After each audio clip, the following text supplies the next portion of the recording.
Hi friends, it's Sarah from Ruffles and Rain Boots. I have some chicken stock going on the stove and thought I would make this little video edit for you today of these. So these are just the closet cedar planks to freshen up your closet or whatever, and I had this drawing on my little pin wall for a while. I'm going to make gingerbread and reindeer today, but you can use a paint stick and make some snowmen.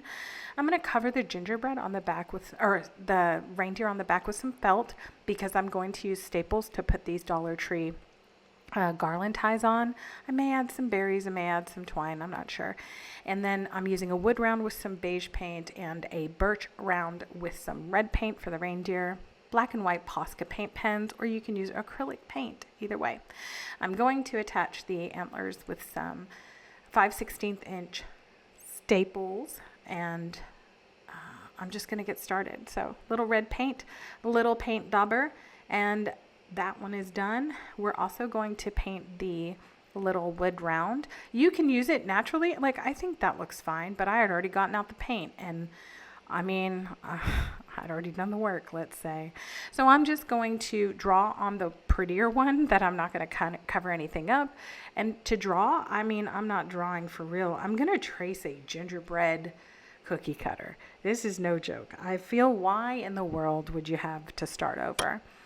So this is a good size to get 2 of them on here, and you can always paint additional decorations. Like, wouldn't it be cute with a little border? But then I'd have to resize my gingerbread, and I was too lazy.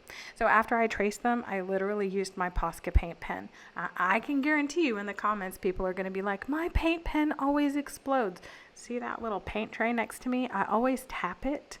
I do a really thin line first, and then I tap every single time. Before I thicken everything up, it looks a little weak, but afterwards is good. So here on the back of this one, I'm going to use these Dollar Tree garland ties.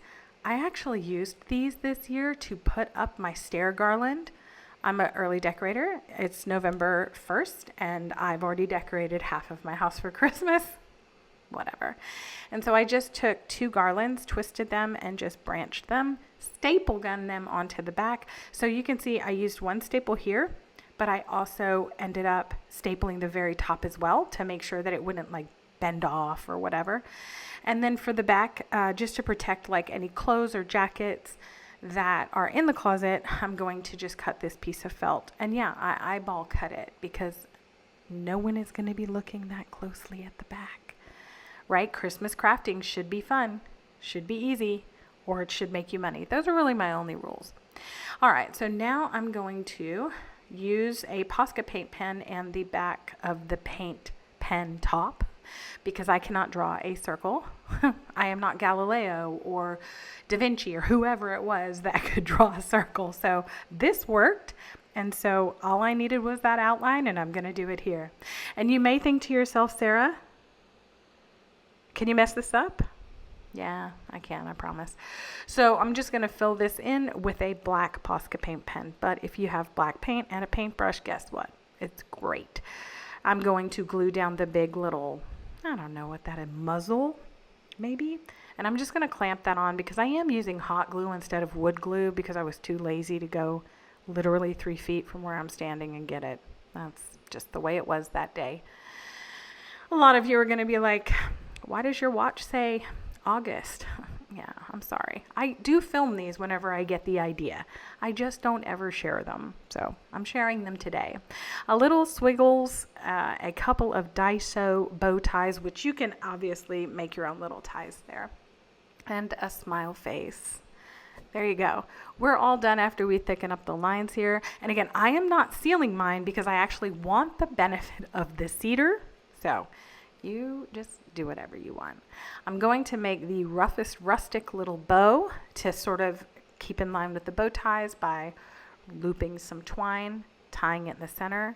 I do not cut off the middle when I tie it up and make it like a big centerpiece. I'm just going to use that to tie on, and then that's done. Isn't that easy?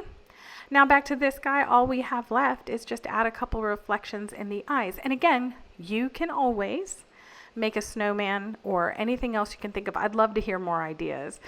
And that's it for me today. Here you can see I'm just hanging on a closet door because my closets are too dark. And here they are hanging on my stairs because it makes a better picture.